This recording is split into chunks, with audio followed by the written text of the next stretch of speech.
Bonjour, c'est une joie de vous retrouver à nouveau. On a commencé une série qui s'appelle « Le cœur du Père ». Le héros est vraiment le Père, notre Père céleste. Et Jésus raconte cette parabole en disant un papa, un père avait 2 fils. Et il veut faire comprendre à la foule qui est en face de lui qu'on a des personnalités différentes, mais que Dieu nous aime autant, que l'on soit un aventurier ou que l'on soit un casanier. L'aventurier, on l'a vu ensemble, c'est celui qui est prêt à tout quitter pour une aventure. L'aventurier, c'est celui qui veut croquer la vie, qui se dit « j'ai qu'une vie, je veux la vivre à fond ». Il aime son père, mais il veut voir s'il n'y a pas mieux ailleurs. Et il est prêt à quitter la maison. Mais il y a également le fils aîné. Et le fils aîné va rester fidèle. C'est quelqu'un pour qui être sérieux, être organisé, mettre en place des valeurs, respecter des commandements sont la clé de sa vie. Il va rester fidèle dans la maison. Lui, quitter l'église, c'est même pas pensable. Arrêter de lire sa Bible, arrêter de prier. Non, pas lui. Lui, il va rester. Mais est-ce que tu vas rester pour de mauvaises raisons? Comment ça? On va lire ensemble le texte si vous voulez bien. Or, le fils aîné était dans les champs, tout le temps au travail. Et lorsqu'il revint, il approcha de la maison et il entendit de la musique et des danses. Il appela ses serviteurs et lui demanda ce qui se passait. Et voici la réponse. Alors que dans cette maison, il ne se passe pas souvent beaucoup de nouveautés. On est dans une maison très casanière. Le serviteur lui dit « Ton frère, tu sais le gamin, le petit jeune, celui qui était parti, il est de retour. Celui qui est parti faire la bringue dans le monde, il est de retour. Et ton père a tué le veau engraissé parce qu'il l'a retrouvé en bonne santé. Waouh !» Pas waouh du tout. La première réaction du fils aîné, c'est « il se met en colère ». Oh, je sais ce que vous pensez, c'est pas bien la colère. C'est pas bien la colère. Il a de bonnes raisons de se mettre en colère. C'est pas lui qui a un problème. Moi, vous savez, lorsque je suis né dans une église, je comprends pas certaines choses. Je comprends pas pourquoi mon Père céleste agit comme ça parfois. Et je vais aller en opposition à ce que mon Père que j'aime est en train de vivre. Et il dit, moi, je n'ai pas de problème. C'est toi, papa, qui a un problème. C'est toi, mon Père, qui a un problème. Et je vais vous montrer pourquoi. D'où vient cette colère en moi? J'ai des bonnes raisons. J'ai 2 raisons. Premièrement, j'ai un sentiment réel de rejet. Et ensuite, j'ai un sentiment d'injustice. On le lit ensemble. Un sentiment de rejet, il est dans ton cœur. En effet, le fils aîné était dans les champs. Et lorsqu'il revint, il approcha de la maison, il entend de la musique et des danses. Vous, ça ne vous parle peut-être pas. Mais il est en train de travailler alors que les autres s'amusent. Est-ce que ça t'est déjà arrivé? Est-ce que je parle à quelqu'un? Tu es peut-être l'aîné d'une famille. Tu es peut-être celle de ta famille qui est restée, ou celui de ta famille qui est resté fidèle à Dieu, quelles que soient les épreuves. Et pour toi, travailler, ça fait partie de tes valeurs, mais ça fait partie de tes obligations. Et alors que tu es en train de travailler et que les autres s'amusent, un premier sentiment d'amertume, de frustration est en train de grandir dans ton cœur. Mais bon, il y a plus que ça. Il appela ses serviteurs et lui demanda ce qui se passait. Et le serviteur lui dit « Ton frère est de retour !» Et ton père a tué le veau engraissé parce qu'il l'a retrouvé en bonne santé. Attends, excuse-moi. C'est qui dirige la maison? Je suis au champ et je n'ai même pas été mis au courant d'un événement comme celui-là. Tu es présente à toutes les réunions, tu fais les jeûnes, tu fais la prière, tu lis ta Bible. Et il ne se passe pas grand-chose dans ta vie chrétienne. Et pour une fois qu'il y a un événement hyper important, personne ne te prévient. C'est comme si ton avis n'est même pas important. Peut-être ça t'est arrivé récemment dans une église où, alors que toi, tu étais la première à te lever pour laver, pour nettoyer, pour travailler, pour une fois qu'il y a quelque chose qui est intéressant, palpitant, on ne te prend même pas la peine de te prévenir. Il n'a même pas été invité par son père. Franchement, il a l'air d'avoir des arguments solides. Laissez-moi émettre une possibilité toutefois. Pourquoi tu vis mal cette situation? Parce que tu es organisé, parce que tu es rigoureux.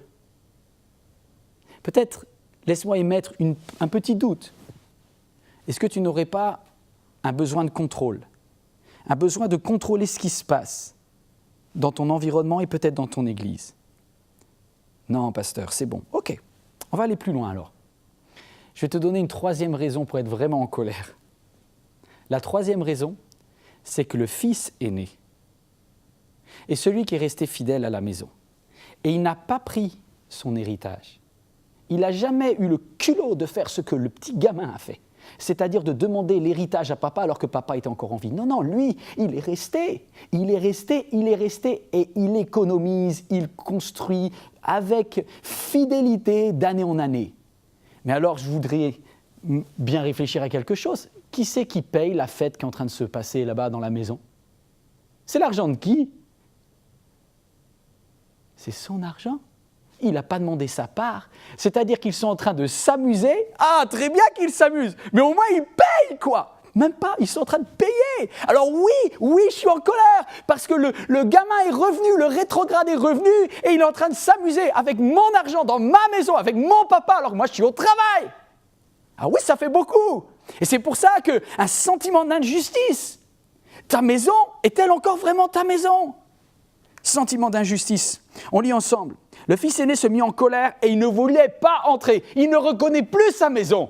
Peut-être que tu as construit une église et aujourd'hui tu y retournes et tu ne te sens même plus chez toi là-bas. D'autres s'y sont installés et ils n'ont rien fait de ce que toi tu as fait. Ils n'ont pas payé ce que tu as payé. Le fils aîné se mit en colère et ne voulait pas rentrer. Son père sortit pour le supplier d'entrer. Vous savez, il y a quelque chose dans mon cœur qui est né lorsque j'ai vu. C'est comme si quelqu'un qui arrive à l'église tout frais, on lui donne une position, un statut, une reconnaissance, une visibilité, alors que toi qui as accepté toutes les tâches les plus ingrates, tu n'as pas. Alors il répondit à son père, et il a besoin de parler à son père. Aujourd'hui, vide ton sac. Je suis là pour te dire que tu as besoin de parler à ton père et ton père est prêt à t'entendre. Il va vider son sac et vous allez voir qu'en fait, il est bien à la maison, il est resté à la maison, mais il a beaucoup accumulé de frustration. Il dit, voilà tant d'années que je suis à ton service sans jamais désobéir à tes ordres. Et jamais tu m'as donné un chevreau pour que je fasse la fête avec mes amis. Rien. Alors je mérite mieux. Tu vois, papa, je te regarde dans les yeux. Je t'aime, Père Céleste. Je pense qu'il aime son papa. Sinon, il ne serait pas parti. Il ne serait pas resté comme il est resté. L'autre est parti, lui est resté. Mais il dit, je t'aime, papa, mais ce n'est pas juste. Parce que je mérite mieux. Et je mérite mieux parce que toi et moi, on est restés ensemble plusieurs années. Depuis tant d'années. Je n'ai pas été simplement celui qui a été fidèle aujourd'hui. Je n'étais pas seulement fidèle hier. J'ai été fidèle depuis mon baptême. Deuxièmement, je mérite mieux parce que je t'ai servi. Écoutez bien ce mot. Moi, j'ai découvert quelque chose dans ma Bible. La Bible est plus riche que vous pensez. Tous les mots sont importants. Et le mot « servi », je t'ai servi, c'est le mot « douléo » en grec. Et c'est le mot qui a donné en français le mot « douleur ». Il dit à son père, « Papa, non seulement je t'ai servi, mais je t'ai servi dans la douleur. J'ai fait des choses qui m'ont coûté et que je n'aimais pas faire. » Vous vous rappelez le plus jeune fils? On l'a vu ensemble. Qu'est-ce qu'il a dit à son père? « Père, je ne suis pas digne d'être appelé parmi tes ouvriers. » Tes serviteurs, mais au sens d'ouvrier. Et c'était le mot « ouvrier » journalier, vous savez, comme un intérimaire. Parce que pour le jeune fils, il sait qu'au pire, son papa le prendra comme un intérimaire. Et un intérimaire, il est payé, il a quand même une possibilité de dire oui ou dire non. Mais vous voyez, pour ce jeune fils, alors que c'est possible pour lui de recevoir de son papa un salaire comme un ouvrier, lui, l'aîné, il dit « Moi, je t'ai servi comme un esclave, doulos en grec. » Et voilà le problème d'identité. Alors que ce fils aîné est resté dans la maison, le père le considère comme un fils. Et lui dit, je t'ai servi comme un esclave. Fils, esclave. Est-ce que le père le considérait comme un esclave? Non, il s'est donné une identité lui-même. Oh, je parle à quelqu'un, je suis sûr, parce que moi, c'était mon identité. Je faisais les choses pour essayer de plaire au Dieu qui est dans le ciel. Je ne l'appelais pas mon Père. Je commençais mes prières en disant « Seigneur ». Il y en a peut-être qui commencent en disant « Seigneur Jésus ». C'est très bien, il n'y a pas de mal à ça. Mais ça indique tout simplement que ta relation avec Dieu est beaucoup plus une relation basée sur une hiérarchie, où tu dis « Je suis ton serviteur esclave ». Et toi, tu es le Seigneur dans le ciel. Oui, mais avant d'être ton Seigneur, c'est ton Père. Et Jésus n'a pas dit de commencer notre prière en disant « Seigneur !» Et il a dit, quand tu pries, tu fermes la porte et tu dis « Notre Père, mon Papa qui est au ciel ». Alors voici le problème de ce fils aîné, c'est qu'il voit son Père comme un Seigneur et il se voit lui, identité, comme un esclave. C'est un mensonge qui s'est glissé en toi. Parce que ce n'est pas comme ça que ton Père te voit. Ton Père ne te voit pas comme un de ses serviteurs, ni comme un de ses esclaves, ni même comme un ouvrier. Il te voit comme son fils. Il va rajouter une dernière chose. Il va dire « Je mérite mieux parce que je ne t'ai jamais désobéi. » Vous savez, dans cette parabole, c'est ce fils aîné qui parle de lui-même. Là. Il est en train de se décrire. Est-ce qu'il a été fidèle tant d'années ? Vrai. Est-ce qu'il a été fidèle alors que les autres ne l'étaient pas ? C'est vrai. Est-ce qu'il a servi ? C'est vrai. Il était le premier à s'inscrire au cours de ménage, à frotter, à laver, à essuyer, à nettoyer. Ok, vrai. Mais, en même temps, il dit « Je ne t'ai jamais désobéi ». Alors juste là-dessus, laissez-moi donner, au lieu d'une vérification certaine, j'aimerais émettre un petit point d'interrogation. Parce que quand bien même tu es resté tout le temps dans la maison, fidèle à toutes les réunions, tu n'as pas raté un temps avec Dieu depuis des années, le matin ou le soir, tu prends tous les jours un temps avec Dieu. Ok. Est-ce que c'est véritablement exact que jamais tu ne l'as désobéi ? Vous savez, il y a un peu de propre justice là-dedans, mais bon, on va aller plus loin. Et toi, Père, qu'as-tu fait pour moi ? Et là, il vient pour voir son père et il lui reproche de ne lui avoir même pas permis de faire la fête avec un chevreau. Avec un chevreau. Vous imaginez ce que c'est qu'un chevreau ? C'est rien à côté d'un veau gras. Un chevreau, on peut manger qu'à 4 seulement. Avec un veau gras, on fait la fête pour du monde. En gros, il dit, tu m'as même pas permis d'avoir des curly et du coca dans l'église. Rien ! Vous savez, il y est resté, oui, il est resté, physiquement il y est. Il dit, papa, j'ai toujours été dans ta maison. Mais dans son cœur, il n'y est plus. Il n'a pas quitté la maison physiquement. Tu n'es pas parti. Mais est-ce que dans ton cœur, tu y es encore ? Est-ce que dans ton cœur, tu y es encore ?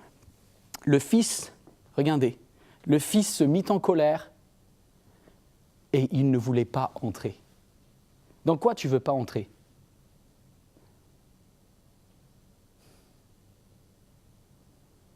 Il y a des choses dans la maison de Dieu qui ne te conviennent pas.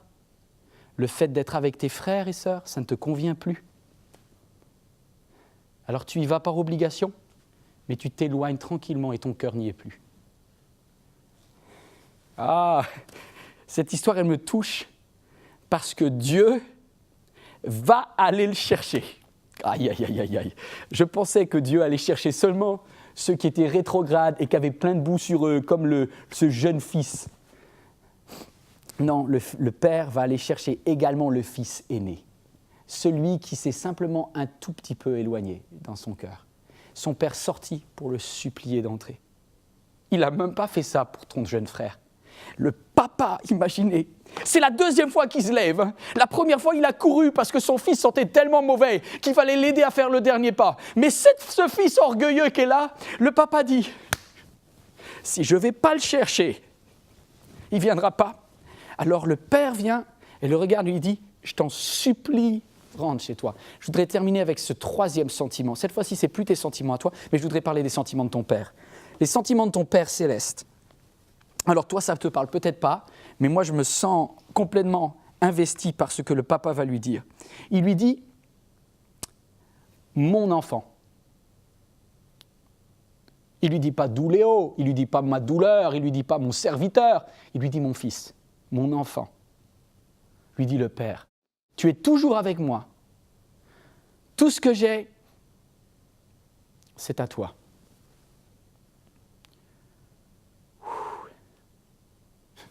Papa, t'es dans le ciel, je suis sur la terre. J'ai été tout ce que j'ai. Non, mais j'ai pas grand-chose. Et le père dit, si, tout ce que j'ai est à toi. Non, papa, si. Vous savez pourquoi c'est vrai, ce que dit le père ? Parce que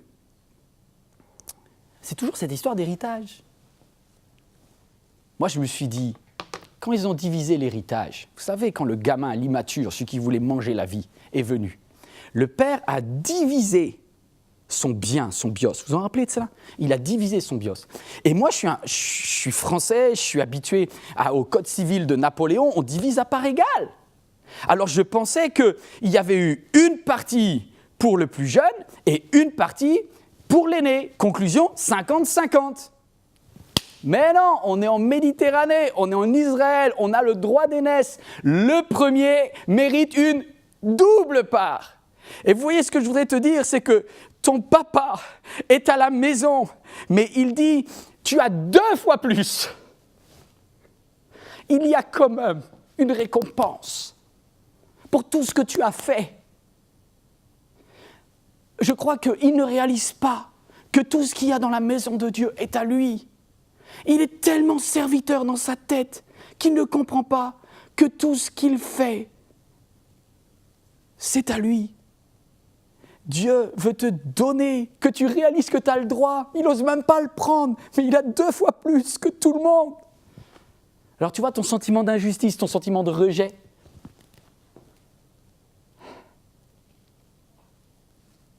Dieu vient et il te supplie, dit, tout ce que j'ai est à toi. Mais tu sais, on est encore en train de parler de choses là. On est en train de parler de matériel. Mais je voudrais te dire que ce qui me touche le plus, c'est que tu reviennes dans ma présence. Il lui dit, tu es toujours avec moi. Alors viens. Viens dans la maison de ton père. Oh, peut-être ça va passer par le fait de s'agenouiller maintenant, alors que tu regardes ce message, et dire, papa, je vis effectivement dans ta maison, je suis fidèle depuis des années, mais encore, mon cœur est en train de se fermer, se raidir, se rétrécir. Alors je voudrais accepter cette identité extraordinaire. Je ne suis pas ton serviteur et tu n'es pas mon Seigneur. Tu commences et tu es et tu seras comme mon papa. Fais cette prière et ton Père qui est là te voit dans le lieu secret et il veut avoir cette conversation avec toi. Fais cette prière maintenant.